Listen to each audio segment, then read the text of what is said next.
नमस्कार दोस्तों, स्वागत है आप सभी का हमारे YouTube चैनल पर। आज मैं आप सभी के लिए मुंशी प्रेमचंद जी की एक कहानी लाई हूँ जिसका शीर्षक है दूसरी शादी। तो चलिए हम लोग कहानी शुरू करते हैं। जब मैं अपने 4 साल के लड़के रामस्वरूप को गौर से देखता हूँ तो ऐसा मालूम होता है कि उसमें वह भोलापन और आकर्षण नहीं रहा जो कि 2 साल पहले था। वह मुझे अपने सुर्ख और रंजीदा आंखों से घूरता हुआ नजर आता है। उसकी इस हालत को देखकर मेरा कलेजा कांप उठता है और मुझे वह वादा याद आता है जो मैंने 2 साल हुए उसकी माँ के साथ, जबकि वह मृत्युशैया पर थी, किया था। आदमी इतना स्वार्थी और अपनी इंद्रियों का इतना गुलाम है कि अपना फर्ज किसी किसी वक्त ही महसूस करता है।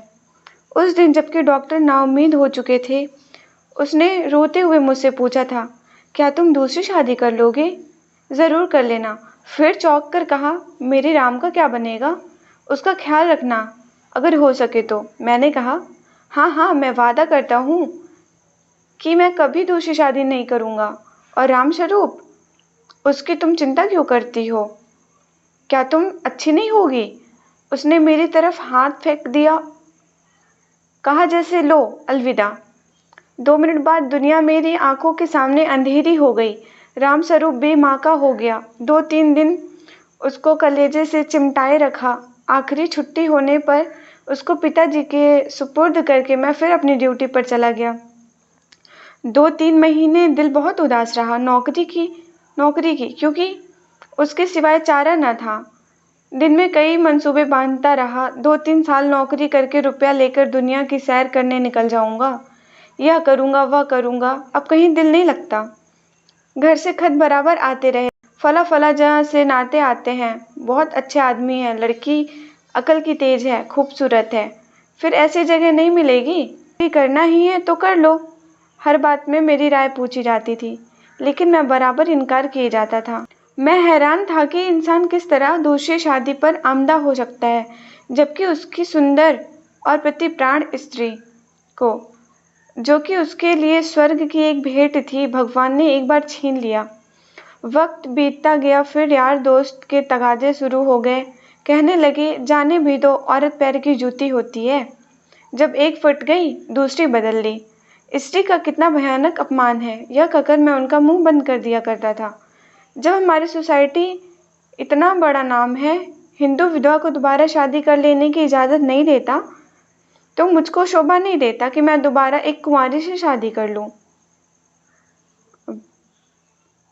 यह कलंक हमारी कौम से दूर नहीं हो जाता जब तक मैं कुंवारी क्या, एक विधवा से भी ब्याह ना करूं। ख्याल आया, चलो नौकरी छोड़कर इसी बात पर प्रचार करें, लेकिन मंच पर अपने दिल के ख्यालात जबान पर कैसे लाऊंगा? भावनाओं को व्यवहारिक रूप देने में, चरित्र मजबूत बनाने में, जो कहना उसे करके दिखाने में हमें कितनी कमी है, उस समय मुझे मालूम हुआ। जबकि 6 माह बाद मैंने एक कुंवारी लड़की से शादी कर ली। घर के लोग खुश हो रहे थे कि चलो किसी तरह माना। उधर उस दिन मेरी बिरादरी के 2-3 पढ़े लिखे रिश्तेदारों ने डांट बताई। तुम जो कहा करते थे मैं बेवा से शादी करूंगा, लंबा चौड़ा व्याख्यान दिया करते थे, अब वह तमाम बातें किधर गईं? तुमने तो एक उदाहरण भी न रखा जिस पर हम चल सकें। मुझ पर जैसे घड़ों पानी फिर गया। आँख खुल गई। जवानी के जोश में क्या कर गुजरा, पुरानी भावनाएं उमड़ आई। आज मैं उन्हीं विचारों में डूबा हुआ हूँ। सोचा था नौकर लड़के को नहीं संभाल सकता, औरत ही इस काम के लिए ठीक है। ब्याह कर लेने पर जब औरत घर आएगी तो रामस्वरूप को अपने पास रख सकूंगा और उसका खासा ख्याल रखूंगा। लेकिन वह सब कुछ गलत अक्षर की तरह मिट गया। रामस्वरूप को आज भी वापस गांव पिताजी के पास भेजने पर मजबूर हूँ। क्यों? यह किसी से छिपा नहीं। औरत का अपने सौतेले बेटे से प्यार करना एक असंभव बात है। ब्याह के मौके पर सुना था कि लड़की बड़ी नेक है, स्वजनों का खास ख्याल रखेगी और अपने बेटे की तरह समझेगी, लेकिन सब झूठ। औरत चाहे कितनी भी नेक दिल हो, वह कभी अपने सौतेले बच्चे से प्यार नहीं कर सकती। और यह हार्दिक दुख वह वादा तोड़ने की सजा है जो कि मैंने एक नेक बीबी के आखिरी वक्त में किया था। धन्यवाद दोस्तों। अगर वीडियो पसंद आई हो तो लाइक कीजिए, चैनल को सब्सक्राइब कीजिए और सभी को शेयर कीजिए।